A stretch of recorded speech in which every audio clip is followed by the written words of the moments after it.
Welcome to our presentation about a simple technique for demonstration of non-locality of polarization-entangled photons. The authors are Watkornphat, Teeratat, Uranpanichakul, Arithat, Ariyanuchitkul, and Kitisak Boonkham from Division of Physics, Mahidol Vidyasthon School, Nakhon Thailand.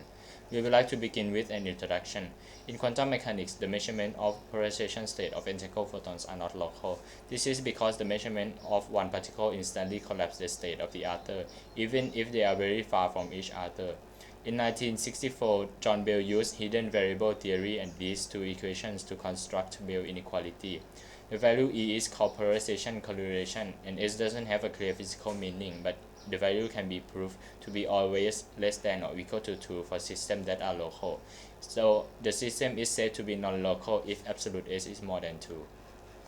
In this work, we have used beta barium borate or BBO crystals to produce pairs of entangled photons by type 1 spontaneous parametric Dow conversion process. The process includes conservation of energy and momentum. The photons that enter the crystal will produce signal and ideal photons which have the same polarization. The simple technique used consists of aluminum rails that have the same pivot as the crystals.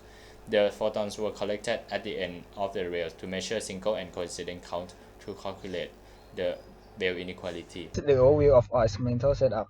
First, the pump beam was created at 405 nanometers, and then it will be reflected at the dielectric mirror, passed through a wrist diaphragm, then some calcite polarizer with adjusted polarization of the pump beam, and then passed through two VO crystals, creating signal beam and error beam, and then passed through polarizer A and B, and then will be collected at fiber collimators connecting to the single photon counting module, which we use as a detector. And then we can measure the coincident counts, the count when both photons arrive at the detector at the same time, by using a coincident circuit. The circuit will receive pulse of photons which have the width of 25 nanoseconds and record only the counts that hit the detector simultaneously. We divide our experiment into two parts. The first part is the demonstration of the polarization entanglement. We set the angle of polarizer A to 0, 45, 90, and 135 degrees. At each angle, polarizer B was set from 0 to 360 degrees. The single and coincident counts were recorded.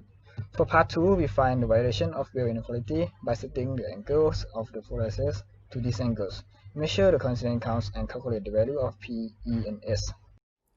These are our results. From the first part, the graphs show that the single count almost not depend on the angle of the analyzer, while the coincident count does.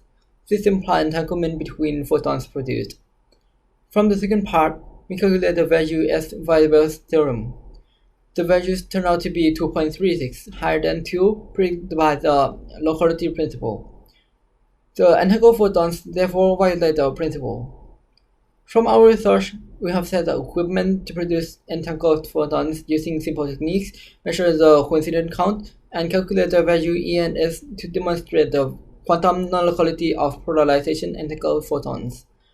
We would like to thank Associate Professor Dr. Surasak Chiengka and Professor Dr. Pichet Lim Suwan.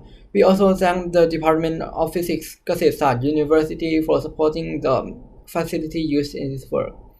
These are our references, and thank you for your attention.